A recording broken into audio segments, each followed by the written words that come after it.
बिस्मिल्लाहिर्रहमानिर्रहीम, अस्सलामुअलैकुम। इश्क़े रमज़ान में आपको खुशामदीद कहेंगे। मैं हूँ आपके साथ सीमन हाशमी, मेरे साथ हैं अबू ज़र मौज़म।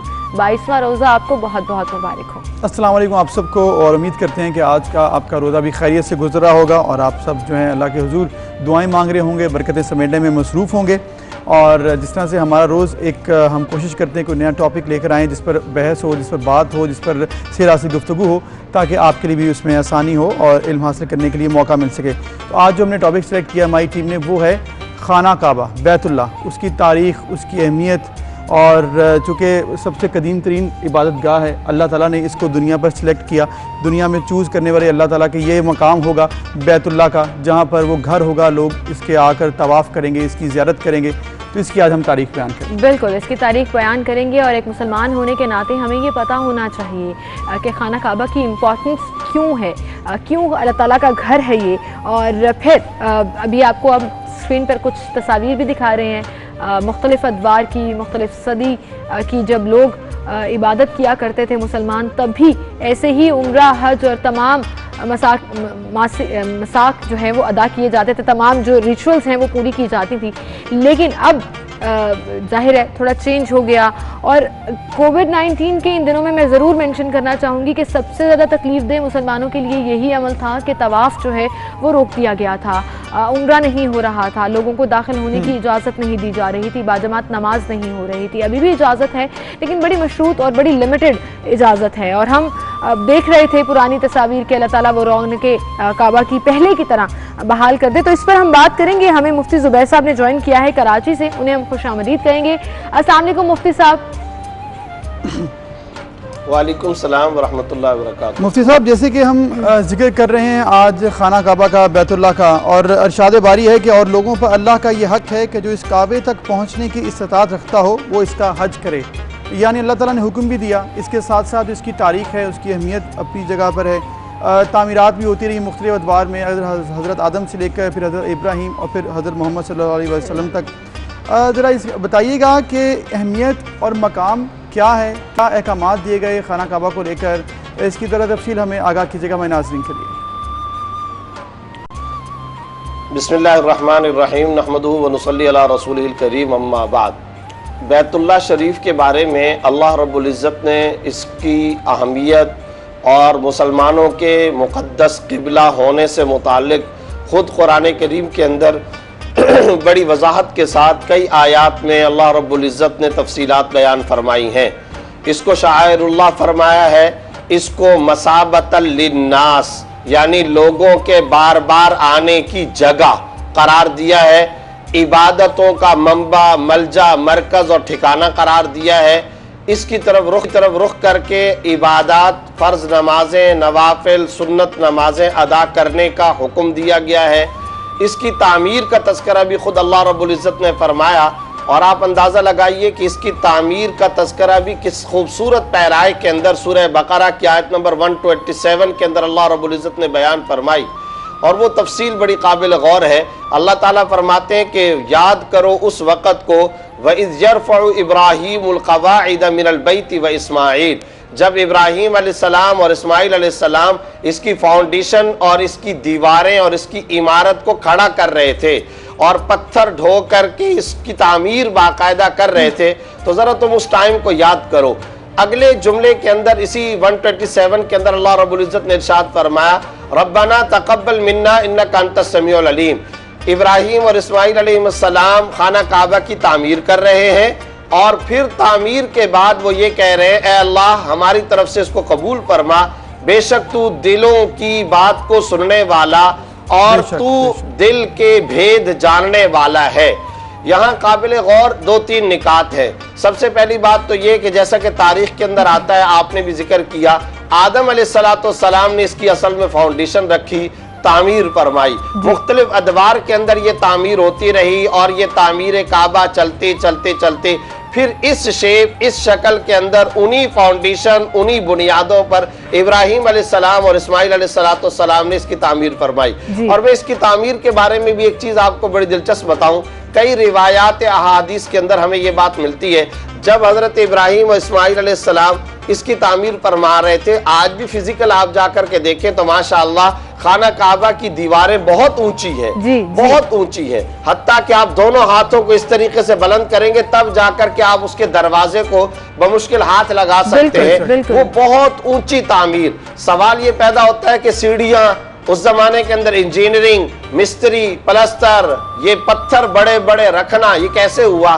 तो जिस जमीन पर हजरत इब्राहीम अलैहिस्सलाम ने खड़े होकर के इसकी तामीर फरमाई, अल्लाह की तरफ से गैबी बंदोबस्त और इंतजाम का आप अंदाज देखें कि खड़े हैं इस्माइल अलैहिस्सलाम गोया मजदूरी कर रहे हैं, इब्राहीम अलैहिस्सलाम पत्थर रखते तामीर फरमाते, जमीन के जिस टुकड़े पे खड़े हैं, जब ऊंची जगह पर जाना है तो जमीन का वो टुकड़ा खुद ऊपर चला जाता था और वो जाकर के ऊपर पत्थर रखते थे, फिर जब नीचे आना था तो जमीन का वो टुकड़ा नीचे आता था, फिर दाएं फिर बाएं, ये गोया खुद कार लिफ्टिंग का सिस्टम अल्लाह रब्बुल इज्जत ने बनाया था और इस अंदाज के अंदर इसकी तामीर हुई। लेकिन आप एक और बड़ा काबिल गौर इल्मी नुक्ता है और वो हम सब के लिए बड़ा काबिल मशाल राह है, तामीर किस चीज की जा रही है? बैतुल्लाह की।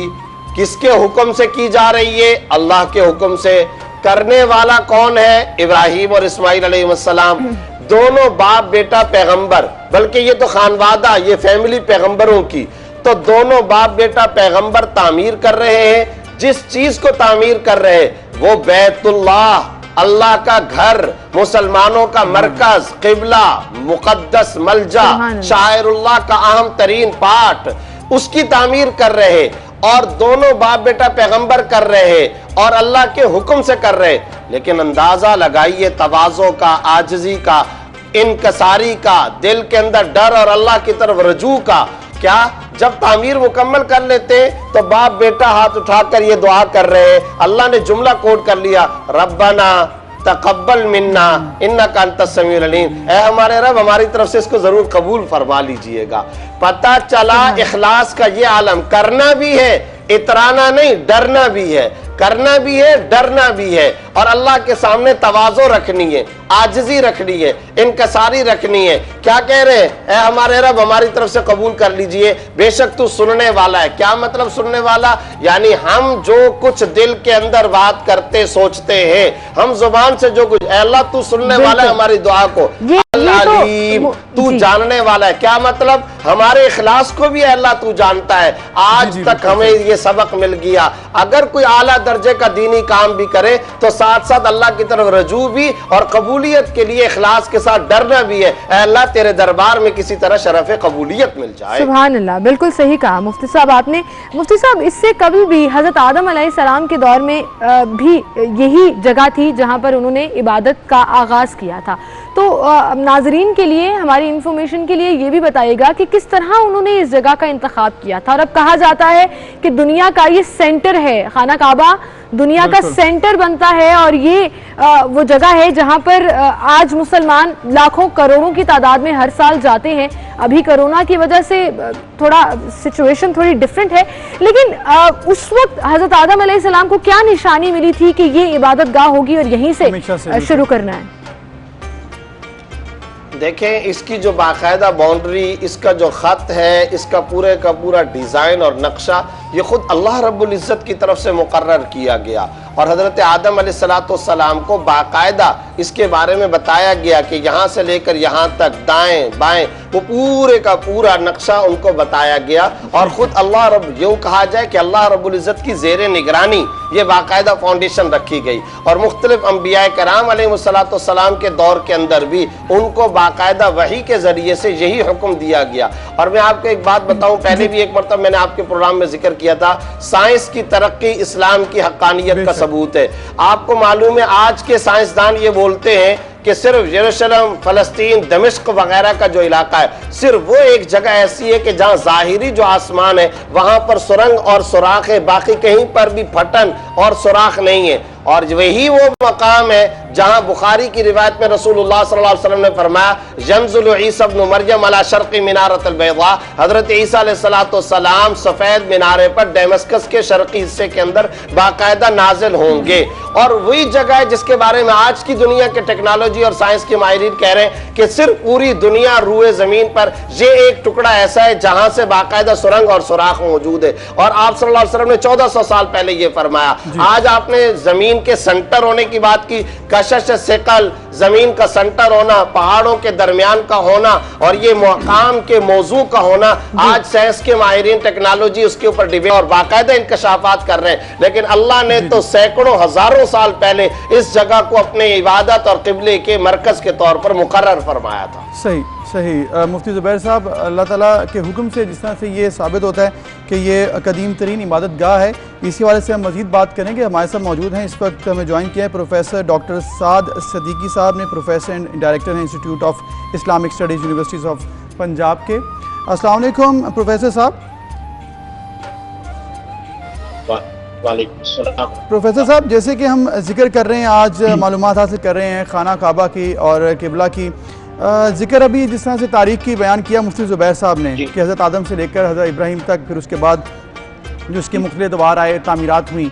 अगर बात करें इस दरमियान में बैतुल मुक़द्दस की, जब वो भी किबला बना, उसके बाद फिर दोबारा हुक्म हुआ हुज़ूर पाक सल्लल्लाहु अलैहि वसल्लम के दौर में नमाज जब फ़र्ज़ के बाद 18 महीने बाद कि दोबारा से किबला अव्वल की तरफ जाया जाए, इसकी अहमियत भी बताइएगा और साथ साथ ये बताइएगा कि फिर बैतुल मुक़द्दस की तरफ पहले क्यों जाना पड़ा, इसके पीछे क्या तारीख है?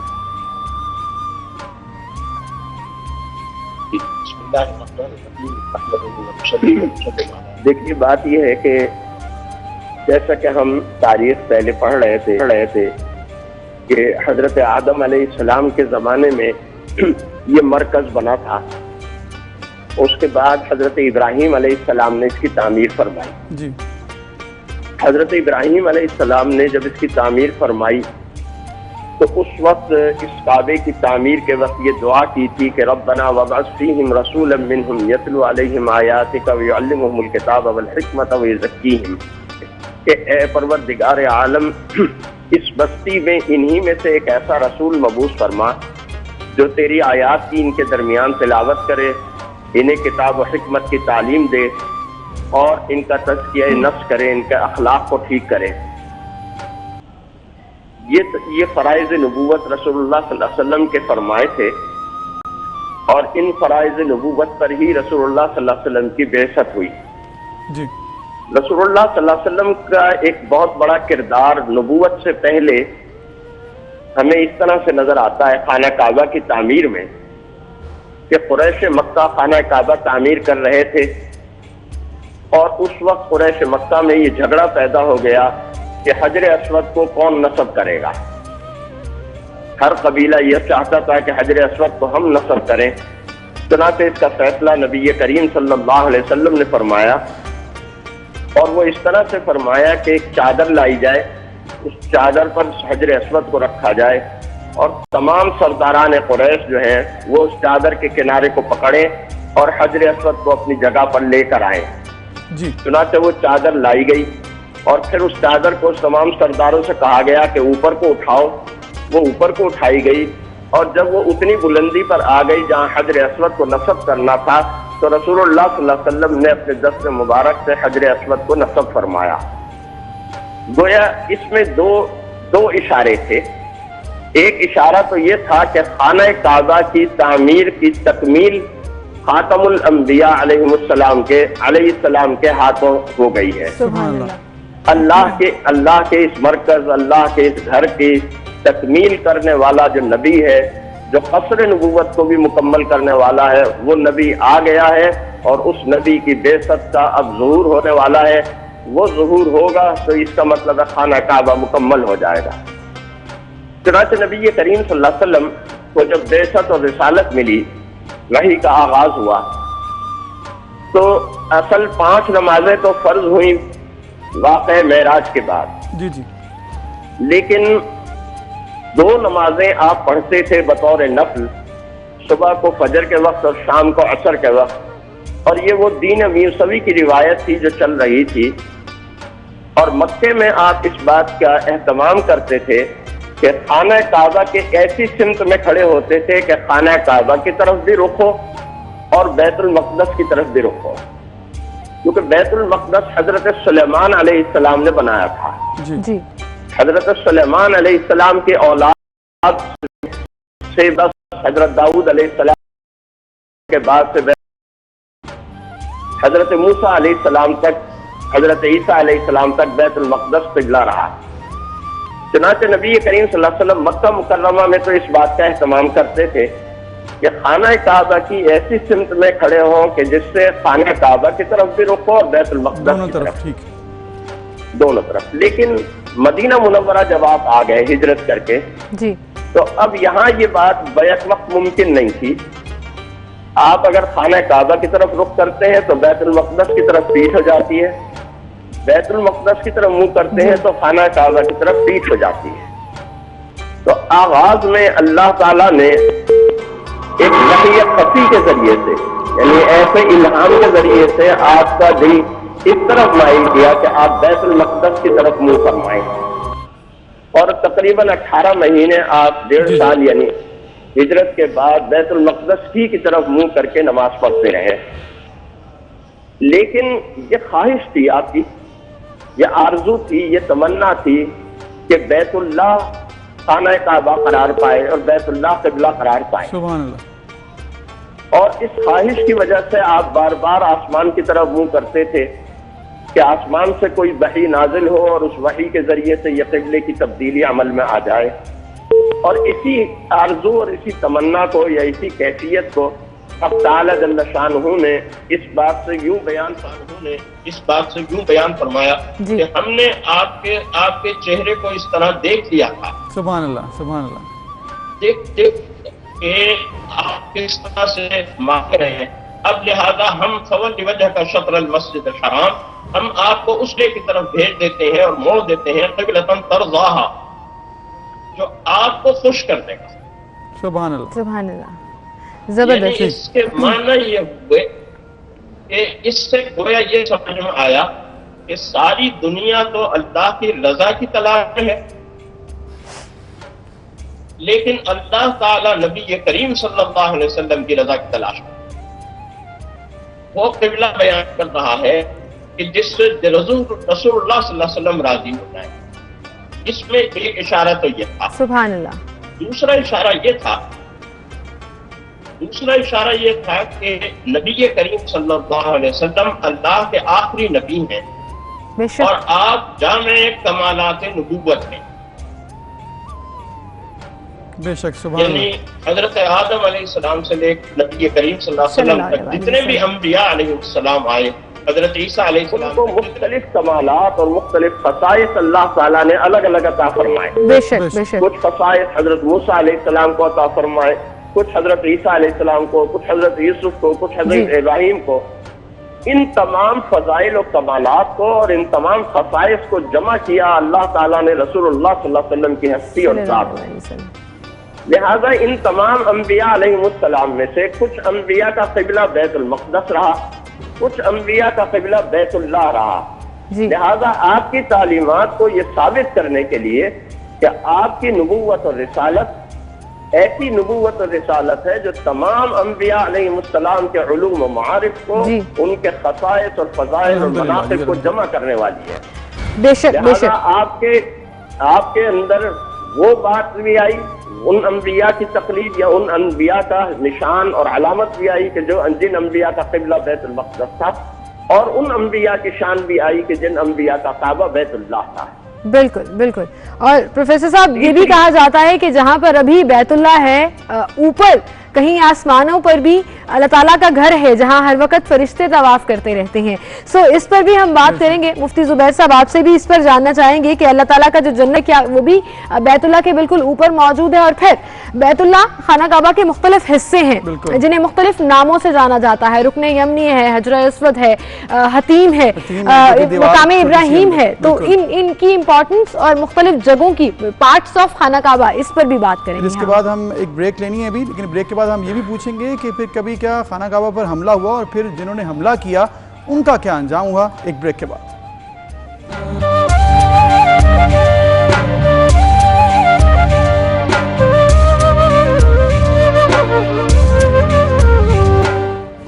Welcome back. एक बार फिर से आपको खुशामदीद कहेंगे। आज हमारा फेवरेट टॉपिक, हर मुसलमान का फेवरेट टॉपिक, बैतुल्लाह खाना काबा की तारीख, अहमियत के ऊपर हम बात कर रहे हैं। और अबू ज़र, मुझे और आपको अल्हम्दुलिल्लाह जाने का इत्तफाक हुआ है। जो ग्लोरी खाना काबा की फील होती है, ये मैंने सोचा कि ये ना तो पिक्चर्स में नजर आती है ना वीडियोस में नजर आती है। मौका दे तो जाकर ही फील होगी, मुफ्ती ज़ुबैर साहब और प्रोफेसर डॉक्टर साद सिद्दीकी साहब हमारे साथ मौजूद हैं। मुफ्ती ज़ुबैर साहब, आपकी तरफ मैं रुख करना चाहूंगी। जैसे ब्रेक पर जाने से पहले मैंने ये सवाल पूछा कि जन्नत में भी एक बैतुल्लाह है और कहा जाता है वो इसी बैतुल्लाह के बिल्कुल ऊपर है जहां फरिश्ते तवाफ कर रहे हैं। इस हवाले से कोई रेफरेंस हो आपके बारे में या आपके पास, या कोई इसकी तफसीलात हो तो बताइएगा। इसी के साथ साथ मैं एक और सवाल अटैच करना चाहूँगी कि खाना काबा के मुख्तलिफ हिस्से हैं, ख़ास तौर पर हतीम, रुकन यमनी, हजरा अस्वद, मकाम इब्राहिम, थोड़ा इनके बारे में भी डिटेल्स बताइएगा। हतीम के बारे में तो खास तौर पर, क्योंकि वो एक शेप है बिल्कुल ही खाना काबा के साथ, जो यू शेप कहते हैं खाना काबा के अंदर का हिस्सा है, ये भी कहा जाता है। जी, गुजारिश ये है कि बैतुल मामूर ये 7वें आसमान पर कहा जा सकता है फरिश्तों का काबा है, और ये वो जगह है कि खाना काबा को ज़मीन पर जो तामीर किया गया तो वो बैतुल मामूर के सामने ज़मीन पर बिल्कुल बेआईनी ही उसकी सीध पे तामीर किया गया है। अल्लामा जलालुद्दीन सुयूती रहमतुल्लाह अलैह ने तारीख़ मक्का के अंदर और कई मुअर्रिखीन ने इस बात को तफसील के साथ लिखा है। और बैतुल मामूर का, चूँकि टाइम बहुत कम है, बैतुल मामूर की मुख्तसर सी तशरीह ये है कि ये लफ्ज़ी तर्जमा इसका क्या है? लफ्ज़ी तर्जमा आबाद घर, तो ये फरिश्तों का काबा है। और इसकी सूरत हाल ये कि ये 7वें आसमान पर है, और अहादीस के अंदर ये पता चलता है कि फरिश्ते इसका तवाफ करते हैं, और 70,000 फरिश्ते इसका जब तवाफ करते हैं, उसके बाद फिर अगले 70,000 फरिश्ते। जब एक मरतबा कोई फरिश्ता इसका तवाफ कर लेता है, फिर दोबारा कभी भी उसको जिंदगी भर इसके तवाफ का मौका नहीं मिलता। तो जमीन पर बेआईनी उसके बिल्कुल सीध के अंदर खाना काबा को तामीर किया गया। और ये खुद सूरह तूर आयत नंबर 4 के अंदर भी अल्लाह ने जिक्र किया, वल बैतुल मामूर। तो ये वो जगह है जब रसूलुल्लाह सल्लल्लाहु अलैहि वसल्लम मेराज के सफर पे तशरीफ ले गए थे, तो अहादीस से ये बात पता चलती है कि बैतुल मामूर की दीवार के साथ हजरत इब्राहिम अलैहिस्सलाम टेक लगा करके तशरीफ फरमा थे। वहां हजरत इब्राहिम अलैहिस्सलाम से रसूलुल्लाह सल्लल्लाहु अलैहि वसल्लम की मुलाकात हुई। ये सही अहादीस के अंदर इसका तज़किरा मिलता है। जहां तक हम काबतुल्लाह के मुख्तलिफ डिफरेंट पार्ट की बात करते हैं, तो पहले तो आपको ये पता चल गया होगा कि काबा जमीन का वो मरकज़े अर्ज़, जमीन का वो बाकायदा दरमियाना बाबरकत मुकद्दस तरीन प्यारा पुरनूर मरकज और सेंट्रल है, जिसकी कशिश सिकल की वजह से पूरी की पूरी दुनिया की जमीन की आबादी है, और इसकी सीध वो भी काबा है। आसमान पर ये बैतुल मामूर में जाकर के चेंज हो जाता है। तो अल्लाह रब्बुल इज्जत ने इसका तक़द्दुस, इसकी बरकत इतनी रखी। तामीर के बारे में आपको पहले भी हम जिक्र कर चुके, हजरत आदम अलैहिस्सलाम की तामीर, फिर उसके बाद इब्राहिम अलैहिस्सलाम की तामीर, कौम अमालिका की तामीर, कौम जुरहम की तामीर, कुसै बिन कुलाब, ये दरअसल कुरैश के जद्द अमजद थे, इनकी तामीर, हजरत अब्दुल्लाह इब्न ज़ुबैर की तामीर, फिर जैसा कि डॉक्टर साद साहब ने कुरैश की तामीर का तज़किरा फरमाया, ये सारी तामीरात, बाज़ हज़रात ने बुखारी के हाशिये के अंदर 10 तामीरात मक्का का तज़किरा किया है, लेकिन लास्ट असल 3 बड़ी मशहूर तामीरात है। एक हजरत इब्राहिम अलैहिस्सलाम की तामीर, और दूसरे कुरैश की वो तामीर जिसमें खुद रसूलुल्लाह सल्लल्लाहु अलैहि वसल्लम ने हिस्सा लिया और अपने दोष और कंधा मुबारक पर बाकायदा पत्थर ला करके तामीर के तौर पे रखे। और फिर अब्दुल्लाह इब्न ज़ुबैर के दौर के अंदर भी काबे की तामीर हुई है। तो ये तामीर का मुख्तसर तरीन तारीखी हिस्सा है। जहां तक इसके डिफरेंट पार्ट्स का ताल्लुक है, तो आपको मालूम है 125 सूरह बकरा के अंदर अल्लाह रब्बुल इज्जत ने मकाम इब्राहिम का तज़किरा फरमाया, व इज़ जअलनल बैता मसाबतन लिन्नासि व अमना, हमने इस बैतुल्लाह को लोगों के बार बार आने की जगह बनाया, पीस का मरकज, अमन का मरकज बनाया। और आगे काबतुल्लाह की अजमत और तकद्दुस का अंदाजा लगाएं, वाहिदना इला इब्राहीम व इस्माईल अन तहिरा बैतिया लित्ताइफीन वल आकिफीन व रुक्कई सुजूद, हमने वादा लिया, आहद किया, एग्रीमेंट किया इब्राहिम और इस्माईल अलैहिस्सलाम से कि इस काबतुल्लाह को पाक और साफ रखें। किन के लिए? तवाफ करने वालों के लिए, एतकाफ करने वालों के लिए, नमाज रोजा रुकू और सजदा करने वालों के लिए। फिर फतह फतह मक्का के मौका पर यह बाकायदा काम हुआ। हज्जतुल वदा के मौका पर रसूलुल्लाह सल्लल्लाहु अलैहि वसल्लम ने जब हज फरमा लिया तो आकर के तवाफ फरमाया। तवाफ के मुकम्मल होने के बाद मकाम इब्राहिम के सामने इस तरीके से 2 रकातें 2 गाना तवाफ आप सल्लल्लाहु अलैहि वसल्लम ने अदा फरमाई। सही मुस्लिम के अंदर इसका वाक़या है कि मकाम इब्राहिम को अपने सामने रखा इस अंदाज में कि आप सल्लल्लाहु अलैहि वसल्लम पीछे खड़े हुए और मकाम इब्राहिम। इसके बाद अगर हतीम का भी जिक्र हो जाए तो फिर हमारे नाज़रीन के लिए भी आसानी हो जाएगी, क्योंकि हमारे पास वक्त थोड़ा कम है। जी, हतीम दरअसल बुनियादी तौर पर यह भी काबतुल्लाह की फाउंडेशन और काबतुल्लाह का ही बुनियादी मरकजी हिस्सा है, लेकिन चूंकि इब्राहिम अलैहिस्सलाम की तामीर के बाद से ये काबतुल्लाह की छत यहाँ तक नहीं आई। अब हुआ ये बुखारी के अंदर मौजूद कि आप सल्लल्लाहु अलैहि वसल्लम की दिली तमन्ना आरजू और ख्वाहिश ये थी कि मैं बाकायदा इसको खाना काबा, यह है ही खाना काबे का पार्ट, है ही बैतुल्लाह का जुज, है ही बैतुल्लाह का हिस्सा, तो आप खाना काबा का हिस्सा है, तो अगर इसके अंदर नमाज पढ़ें तो खाना काबा का ही जो है आपको सवाब मिलेगा। मुफ्ती साहब बिल्कुल आपने वजह फरमाया, तफसील बयान की। प्रोफेसर डॉक्टर साद सिद्दीकी साहब आपकी तरफ आएंगे। ये पूछना था कि खाना काबा में हमले किए गए और ये भी जिक्र है कि सूरह फील में कि जब हाथियों वालों को उनका क्या हशर हुआ ये भी सबने देखा, ये भी मफहूम है उसका। उसके बाद जो हमले हुए मुख्तलिफ अदवार में 40 साल पहले भी हमला हुआ था, फिर तवाफ़ कब कब रुका है, क्योंकि हालिया दिनों में भी तवाफ़ रुका रहा तो लोग बहुत परेशान हुए। इसकी भी तारीख मिलती है कि 3 से 4 बार पहले भी तवाफ़ रुक चुका है। इस पर ज़रा तफसीलन आगाह कीजिएगा। जी देखिए, एक तो बड़ा हमला तो वही है जिसका हवाला आपने भी दिया कि जो अबराहा ने किया था, और ये नबी करीम सल्लल्लाहु अलैहि वसल्लम की विलादत से भी पहले हुआ था। यानी आपकी विलादत से गोया मुअर्रिखीन और सीरत निगार ये बयान करते हैं लगभग 50 या 55 दिन पहले आपकी वफात से, आपकी विलादत से ये पहले हुआ है। और इसको फिर अल्लाह ताला ने इस तरह बयान किया कि वो हाथियों का लश्कर आया और उस लश्कर के ऊपर अल्लाह ताला ने अबाबील परिंदे, बैरन अबाबील तरमीहिम बिहिजारतिन, जो पत्थर कंकर जो है वो अपनी चोंचों से फेंक रहे थे और वो इस चोंचों से ये पंजों से फेंक रहे थे, और फिर वो काफिम माकूल वो ऐसा हो गया कि जैसे खाया हुआ घास होता है, जैसे खाया हुआ भूसा होता है, इस तरीके से उसकी हालत हो गई। वो इतना बड़ा लश्कर हाथियों से भरपूर, अफराद से भरपूर, और उसका अल्लाह ताला ने अपने अजाब का निशाना बनाया। उसके बाद भी हमले हुए, लेकिन असल बात यह है कि देखिए कि खाना काबा के तवाफ का रुक जाना ये तो बिलाशुबा हुआ है, और अब हाल में हम देख रहे हैं कि जिस तरीके से हुआ है इसी तरह माजी में भी होता रहा है। लेकिन जो असल पैगाम है खाना काबा का, वो असल पैगाम कभी नहीं रुकेगा, बेशक वो कयामत तक जारी रहेगा, बेशक बेशक। और वो पैगाम क्या है? वो पैगाम है इंसानियत में इंसानियत का कयाम और इंसानियत के अंदर अमन का पैदा करना। ये वो पैगाम है कि जो कयामत तक जारी रहेगा। तवाफ आर्जी तौर पर रुक सकता है, ठीक है, हमें नहीं मालूम कि वाकई तवाफ रुका हुआ है या नहीं। हो सकता है अल्लाह के मलाइका फरिश्ते तवाफ कर रहे हो, बेशक कर रहे होंगे, बेशक। तो हम यही समझ रहे हैं कि तवाफ रुका हुआ है, लेकिन दर हकीकत तवाफ रुका हुआ नहीं है। इसका तवाफ भी जारी है इंशाअल्लाह ताला, और तवाफ अगर नहीं भी जारी है तो इस प्रोफेसर साहब ज़ाहिरी तवाफ रुका है, लेकिन जैसे अभी मुफ्ती जुबैर भी बता रहे थे कि बैतुल मामूर पे 70,000 फरिश्ते एक वक्त में तवाफ करते हैं, तो वो असल तवाफ तो बैतुल्लाह का ही है, क्योंकि दोनों एक ही मकाम पर है।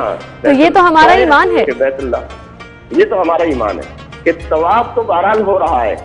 और मैं अर्ज ये कर रहा था कि अगर बिलफर्ज हम ये तस्लीम भी कर लें कि पहले भी तवाफ रुका है, अब भी रुक गया है, तो कोई ऐसी हरज की बात नहीं है, कोई ऐसा मसला नहीं है।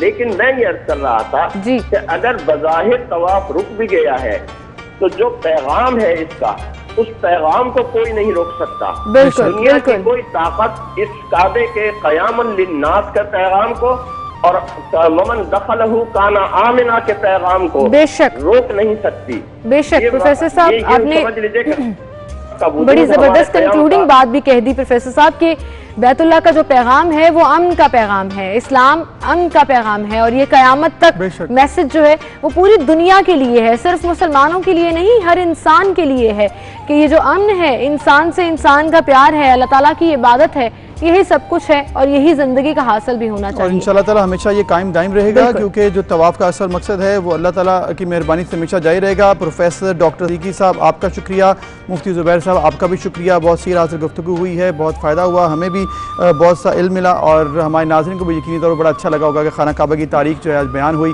और हतीम के बारे में जो बात की जाती है कि वाकई खाना काबा का हिस्सा है, उसके अंदर अगर आपको नमाज़ पढ़ने का मौका मिला हुआ, बिल्कुल कि हम वहाँ पर नवाफिल अदा करके आए हैं, तो वी नो द फीलिंग। और मैं इस प्रोग्राम के तवस्सुत से ये दुआ करना चाहूँगी कि अल्लाह ताला हर मुसलमान को खाना काबा का दीदार नसीब कराए, हर मुसलमान को एक मरतबा एटलीस्ट वहाँ जाना ज़रूर नसीब हो इंशाल्लाह। आमीन जी। इसी के साथ हम एक ब्रेक की तरफ चलेंगे नाज़रीन, ब्रेक के बाद दोबारा हाजिर होंगे, हमारे साथ रहिए।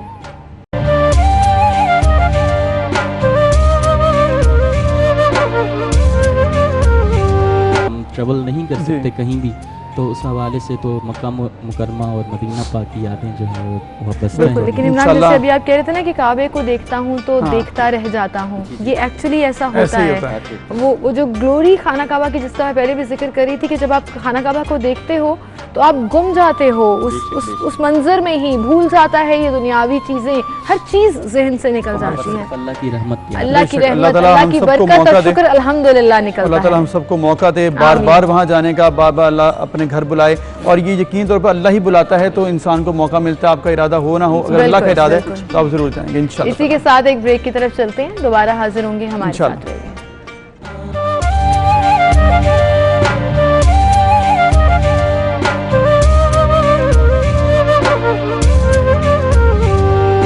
Welcome back. एक बार फिर से आपको खुशामदीद कहेंगे इश्क रमज़ान में, और उम्मीद है कि आज का रोज़ा आपका अच्छा गुजर रहा होगा। मैंने सुना है आज बहुत इलाकों में, खास तौर पर पंजाब में गर्मी बहुत ज़्यादा है। बिल्कुल, क्योंकि जैसे ही मई का महीना शुरू हुआ तो गर्मी में रोज़ रोज़ इजाफा हो रहा था, और ऑब्वियसली रोज़े भी थे तो लोगों को थोड़ा सा ज़्यादा भी रोज़ा लगना शुरू हो जाता है, गर्मी भी ज़्यादा फील होती है।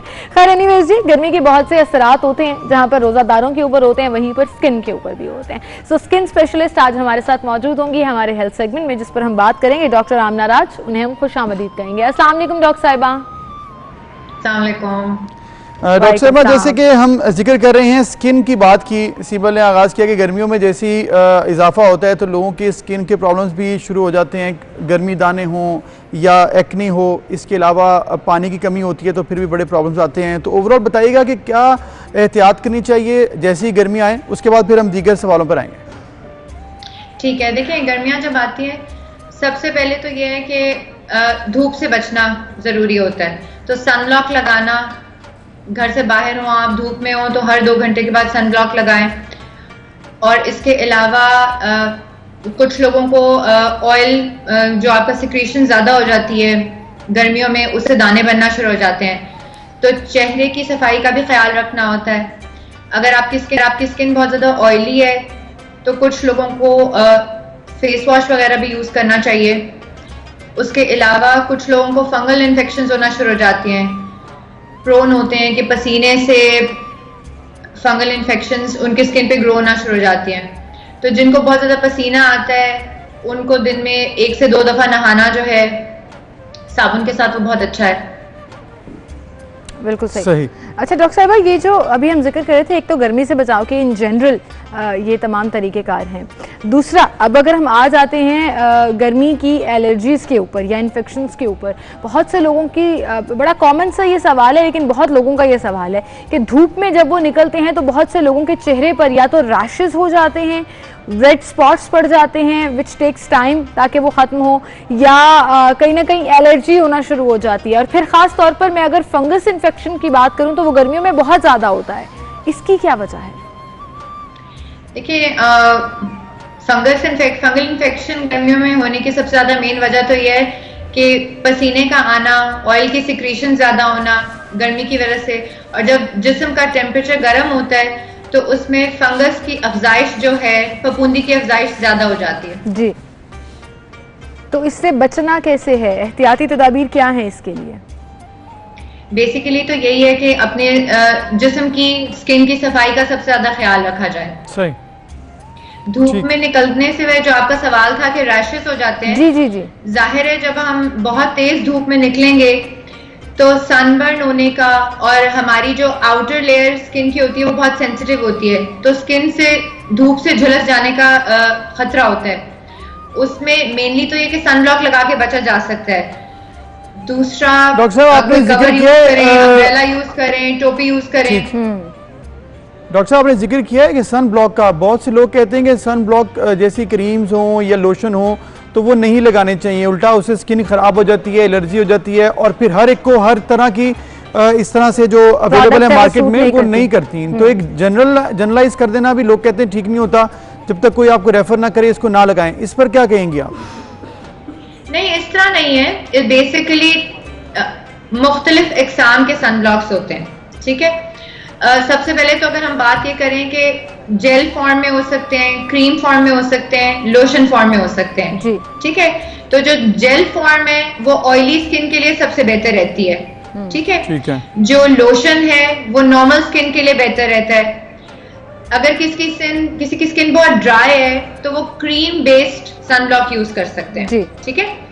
अब सनब्लॉक की डिफरेंट प्रॉपर्टीज होती है, यानी एसपीएफ जो सन प्रोटेक्शन फैक्टर होता है वो मिनिमम जो है वो 30 होना, यानी एसपीएफ 30 होना, और उसमें अल्ट्रावायलेट ए और अल्ट्रावायलेट बी दोनों प्रोटेक्शन होना जो है वो बहुत जरूरत है। बिल्कुल ठीक, दोनों की प्रोटेक्शन होना बहुत ज्यादा जरूरी है। जी जी। अगर आपको खुद से ना पता चले, मतलब आप फार्मेसी पे जाके अपनी स्किन टाइप के मुताबिक सनब्लॉक चूज कर सकते हैं, लेकिन अगर आपको खुद ना पता चल रहा हो तो फिर प्रॉपर डर्मेटोलॉजिस्ट को, स्किन स्पेशलिस्ट को दिखा के मशवरा करके अपने लिए सनब्लॉक आप एडवाइस करा। बिल्कुल सही, अपनी स्पेसिफिक स्किन टाइप के मुताबिक सनब्लॉक जो है वो लिखवा सकती हैं। अच्छा डॉक्टर साहब ये भी बताइएगा, जैसे अभी हम जिक्र कर रहे थे कि गर्मी है और ऐसे में जो गर्मियाँ अपने साथ एक सौगात लाती है वो गर्मी दानों की सूरत में लाती है। वो छोटे बच्चों को भी निकलते हैं, वो बड़ों को भी निकलते हैं, वो उन खवातीन को खास तौर पर टारगेट करते हैं जो चूल्हे के गिर्द काम करती हैं, किचन में जो काम करती हैं ज़्यादा। गर्मी दानों से कैसे बचा जाए, और अगर गर्मी दाने हो जाएं तो फिर उसका इलाज किस तरीके से किया जा सके? देखिए, गर्मी दाने डिफरेंट होते हैं और जो चेहरे पे एक्ने कहलाती है वो डिफरेंट होती है, ठीक है। गर्मी दानों से तो बेसिकली गर्मी को अवॉइड करके बचा जा सकता है। तो अगर जैसे आपके चेहरे पे पसीना बहुत ज्यादा आ रहा है, टॉवल से पसीने को साफ करते रहें, स्किन के टेम्परेचर को कम रखें। अगर आप चूल्हे के आगे काम कर रहे हैं तो ऑफ कोर्स थोड़ा सा चेहरा धो लें, पानी ठंडा लगा लें, इस तरह से आप स्किन को प्रिवेंट कर सकते हैं ना। टेम्परेचर को कूल रखना बहुत जरूरी होता है, ठीक है। जिस्म जी बात कंटिन्यू रखिएगा। जी, जिस्म पे अगर गर्मी दाने निकल आए तो उसके प्रिवेंशन का भी यही तरीका है कि रोजाना नहाना। अगर बहुत ज्यादा गर्मी है, लाइट नहीं है, तो नहा लेना, जिस्म के टेम्परेचर को कूल डाउन कर लेना, वो सबसे बेहतर है, ठीक है। जहां तक एक्ने की बात आ गई तो एक्ने के लिए ऑयल सिक्रीशन को कम करने की जरूरत है। उसके लिए दवाइयां भी होती हैं, फेस वॉश भी होते हैं, वो डिपेंड करता है कि कील महासे हैं किस तरह के हैं। सही, ठीक है। डॉक्टर साहब जैसे आपने जिक्र किया कि बेसिकली अगर आप सफाई रखेंगे, चेहरे को धोएंगे, नहाएंगे तो आधे से ज़्यादा मसला आपका वहीं पे हल हो जाता है।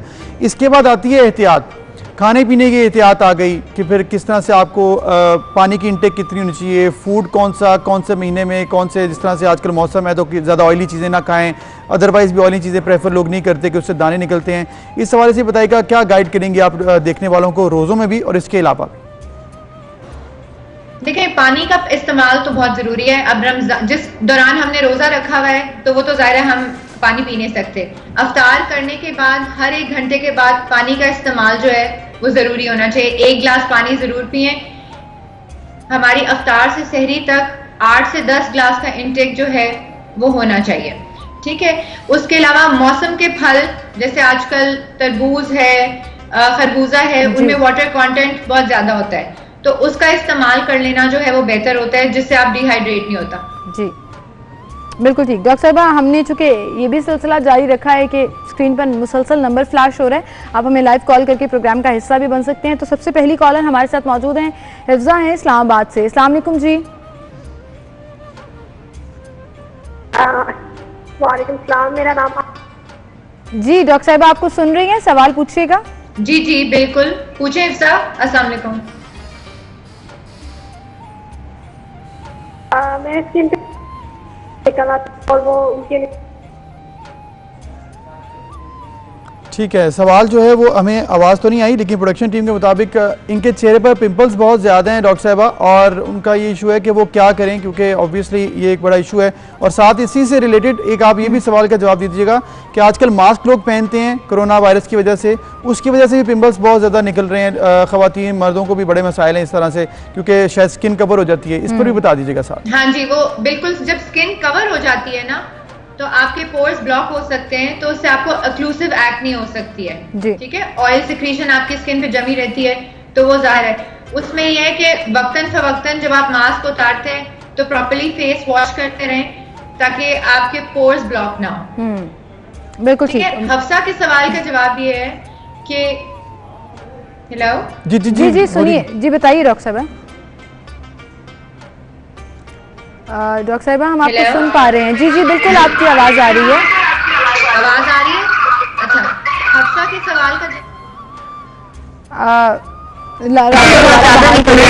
वैसे क्योंकि आई थिंक लाइंस कनेक्ट हो गई उनकी, फोन लाइन और जो ऑनलाइन हमारे साथ वो स्काइप के सवाल का जवाब भी हम दोबारा से लेंगे। जवाब जरूर लेंगे हिफ्जा, और हमारे साथ और भी कॉलर मौजूद होंगे, क्योंकि नंबर हम मुसलसल स्क्रीन पर फ्लैश कर रहे हैं, तो आपकी स्क्रीन जो है वो बता रही होगी आपको कि कॉल कीजिए और अपनी स्किन से रिलेटेड सवाल पूछिए, कोई भी इशू हो। और इसके साथ साथ चूँकि हम एक और सिलसिला भी हमने शुरू किया हुआ है, वो सिलसिला ये है कि मुखैर हज़रात तक हम कुछ फैमिलीज़ को पहुंचाते हैं, जिनके देखकर वो अगर मदद करना चाहें तो ज़रूर कीजिए, क्योंकि आजकल रमज़ान है और बरकतें समेटने का, सवाब समेटने का ये अच्छा मौका है, तो ज़रूर कोशिश कीजिए कि आप ऐसे में ये रमज़ान की बरकतें समेट सकें।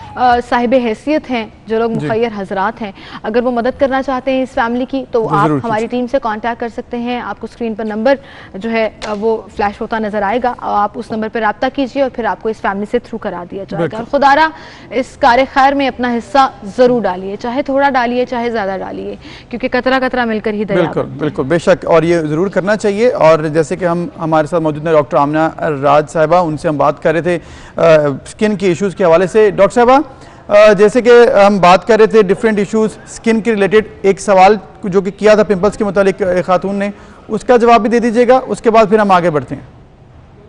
जी देखिए, मैं पिंपल्स का जवाब ये दे रही थी कि किसी के चेहरे पे बहुत ज़्यादा एक्ने हो तो उसका, या पिंपल्स हो तो उनको डायग्नोज करना बहुत ज़रूरी है कि वो किस तरह की एक्ने है। ठीक है, डिफरेंट टाइप्स की एक्ने होती है, डिफरेंट टाइप्स के पिंपल्स होते हैं, कितने फ्रीक्वेंटली निकलते हैं, हार्मोन्स की एबनॉर्मेलिटी की वजह से निकलते हैं, पोर्स में एबनॉर्मेलिटी की वजह से निकलते हैं, किस वजह से निकलते हैं, उसका पहले डायग्नोज होना ज़रूरी है।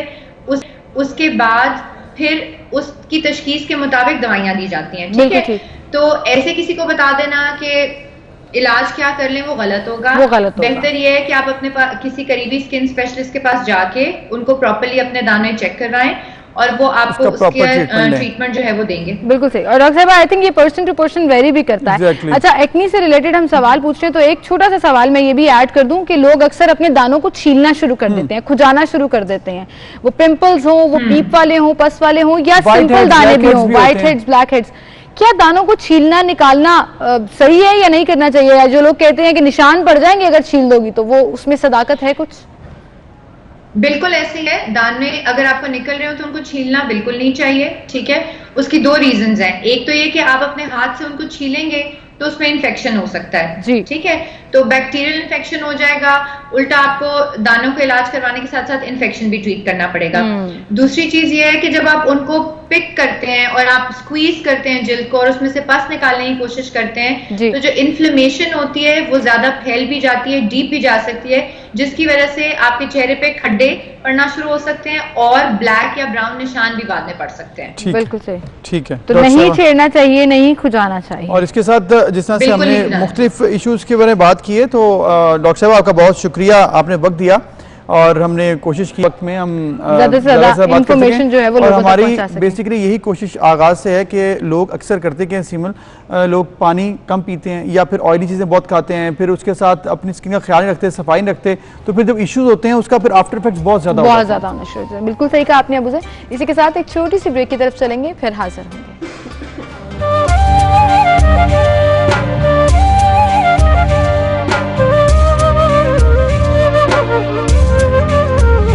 Welcome back. और ब्रेक पर जाने से पहले जैसे कि हम स्किन स्पेशलिस्ट से बात कर रहे थे, उन्होंने यही कहा कि सफाई ज़रूर रखें और हाथ साफ रखें, फिर चेहरे को भी धोएं और चूंकि आजकल वैसी कोरोना क्राइसिस है तो हर एक को हम यही एडवाइस करते हैं, सभी यही कहते हैं, WHO की जाने से ये कहा जा रहा है कि हाथ ज़रूर साफ़ करें और 20 सेकंड मिनिमम पानी जो है वो कम इस्तेमाल करें, क्योंकि वो भी ज़ाया नहीं करना और ये हमारा फ़र्ज़ है क्योंकि पानी को भी बचाना है। तो ये साथ आपके जो है लिक्विड सोप हमने इस्तेमाल किया डेटॉल का, क्योंकि ये जर्म्स को ख़त्म कर देता है, कोरोना वायरस है उसकी वजह से आपको चाहिए कि अपने हाथ धोएं, घर पर अंदर एंटर हों, किचन में जाने से पहले या कोई भी आप काम करते हैं अगर बाहर से आ रहे हैं तो भी आप हाथ ज़रूर धोइएगा। 20 सेकंड्स के लिए अच्छे तरीके से अपने हाथ को धोएं और इसमें कोई भी ऐसी बात नहीं है कि आपको एक दफ़ा हाथ धोना काफ़ी है। जब भी थोड़ी थोड़ी देर बाद अगर आप हाथ धोएंगे तो ये आपके लिए बेहतर है और इसकी वजह से क्या होगा कि सफाई भी होगी और आपकी फैमिली भी महफूज रहेगी। आप खुद महफूज रहेंगे बल्कि आपके साथ जो लोग हैं, जो अटैच्ड लोग हैं वो भी महफूज। तो हाथ धोने का बेहतरीन तरीका 20 सेकंड्स तक और उसके बाद पानी को कम से कम इस्तेमाल करें, क्योंकि ये भी बहुत ज़रूरी है, क्योंकि ऐसी है। बिल्कुल ठीक। और इसके साथ साथ चूँकि आजकल हम लोग हाथ धोते हैं उसके बाद हम किचन में जाते हैं, तो किचन में जाया करते थे, हमारे अभी साथ तो हम लेकर चलते हैं। आजकल हमारे साथ स्टूडियो में तो मौजूद नहीं है सारा बासित, तो हमारे साथ इस वक्त सारा बासित मौजूद हैं, जहां पर वो इस वक्त इफ्तारी का सामान तैयार कर रही हैं, इफ्तारी में बना क्या रही हैं वो हम उन्हीं से जानते हैं। अस्सलाम वालेकुम सीमा अबूज़र, क्या हाल है आपके और हमारे प्यारे व्यूअर्स। अल्लाह ताला आप सबको खुश और आबाद रखे। रमज़ान का आखिरी अशरा चल रहा है, उम्मीद है बहुत ही बातें कर रहे होंगे। अल्लाह ताला आपकी बातें कबूल और मंजूर फरमाए। आज हम अपने किचन में एक बहुत ही एक्साइटिंग और मज़ेदार डिश लेकर आए हैं जिसका नाम है बटर चिकन। जी, बटर चिकन बहुत ही झटपट बनने वाली डिश है और आप बनाएं, अफ्तार में बनाएं, सहर में बनाएं, पराठों के साथ खाएं, बहुत ही ज़बरदस्त डिश। तो इसके लिए हमें चाहिए चिकन है आधा किलो, जो कि मैंने जूलियन कट कर लिया था, ठीक है। और इसकी मैरिनेशन में हमें जाएगा दही तकरीबन half cup, green chillies 2 teaspoons, paprika half tea spoon, आपके पास पेपरिका ना हो तो आप half tea spoon red chillies डाल लीजिएगा, लहसुन अदरक। ये हमारी इसकी मैरिनेशन हो गई है। साथ में इसमें मैं थोड़ा सा नमक और मिर्च और गरम मसाले का एडिशन करूंगी ताकि हमारी डिश में और भी टेस्ट ज़्यादा हो जाए। अच्छा जी, इस डिश की ये बड़ी अच्छी सी बात है कि एक तरफ आप अपने चिकन को गला लें, दूसरी तरफ आप इसका मसाला बना लें और जब दोनों चीज़ें बन जाएं तो उनको इकट्ठा करें और मिक्स कर लें, तो ज़बरदस्त सा आपका बटर चिकन तैयार हो जाएगा। तो मैं इधर बिस्मिल्लाहिर्रहमानिर्रहीम का चूल्हा जलाती हूँ और हमारा फेवरेट मिज़ान कुकिंग ऑयल जो कि सेहत से भरपूर है। आप इसमें बेकिंग करें, खाने पकाएं, चाइनीज़ डिशेस बनाएं, जो भी बनाएं ज़बरदस्त बनेगी इंशाल्लाह, ठीक है जी। तो बिस्मिल्लाहिर्रहमानिर्रहीम और हमारा चिकन इसमें चला जाएगा। आपके पास टाइम होगा, आप कम से कम 1 घंटा मैरिनेट करेंगे। 2 मिनट हम इसको तेज़ हीट पे बनाएंगे और फिर हम इसको स्लो हीट पे तकरीबन 10 मिनट कुक करेंगे, ठीक है जी। इधर ये फुल हीट पे है। साथ ही मैं इसके मसाले पे आ जाती हूँ, जो कि बहुत ही ज़बरदस्त सा इसका मसाला है, क्योंकि ये बटर चिकन है तो इसमें बटर जाएगा, 100 ग्राम्स बटर जाएगा जी। मैंने इसमें बटर ऐड कर लिया।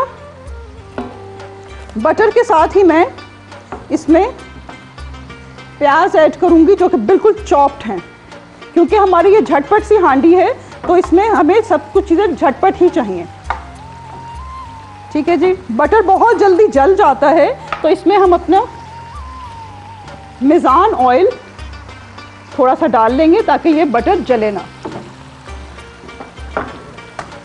थोड़ा सा ये मेल्ट हो जाए तो फिर मैं इसमें प्याज का एडिशन करूंगी। इसको थोड़ा सा हम खुशबू इसकी जैसे ही आने लगेगी तो मैं इसमें लहसुन अदरक डाल दूंगी।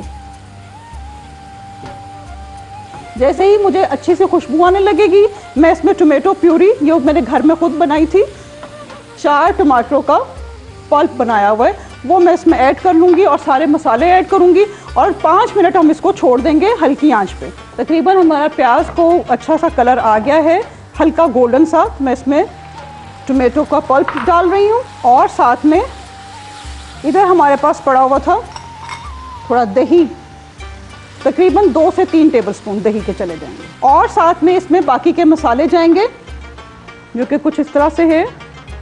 हाफ टी स्पून लाल मिर्च, हाफ टी स्पून ज़ीरा, हाफ टी स्पून ही नमक का टेस्ट के मुताबिक ऐड कर सकते हैं। गरम मसाला 1/4 टी स्पून और हल्दी ये भी 1/4 टी स्पून और इधर मेरे पास पड़ी हुई है हरी मिर्चें, मैं वो भी 1 टीस्पून ऐड करूंगी। जब तक ये कुक हो रहा है हम अपने ड्रिंक की तरफ चलते हैं, जो कि बेहद मज़ेदार ड्रिंक है हमारा आज, पीची पाइनएप्पल विद जामे शीरी। ठीक है जी, इसमें पीचेस हैं तकरीबन 3 और पाइनएप्पल रिंग्स हैं, ये 5 हैं। पीची पाइनएप्पल में तकरीबन 1 कप दूध का जाएगा ताकि सेहत के लिए ये बेहतरीन हो। और साथ में हमारा फेवरेट जामे शीरी, सेहत से भरपूर कुदरती अज्जा से बना हुआ। आप इसको सहर अफ्तार दोनों में पी सकते हैं। मीठे के तौर पर मैं यही डालूंगी और साथ में मैं इसमें बर्फ डालूंगी, क्योंकि कोई भी ड्रिंक जो है वो बहुत नामुमकिन है। सारा बासित साहिबा बहुत अच्छा, As always, हमेशा एग्जैक्टली। आप जामे शीरी बनाने लगी थी, लेकिन चले आप बना लीजिए, हम सबको भी आता है बनाना। हाँ। तो जो लोग देख रहे हैं वो भी अपने घरों में आज इफ्तार टेबल पर जामे शीरी बनाएंगे। इसी के साथ हम आपसे इजाजत चाहेंगे। इंशाअल्लाह ताला कल फिर मुलाकात होगी। अपना बहुत ख्याल रखिएगा। अल्लाह ने के अल्लाह बाद। हाफिज।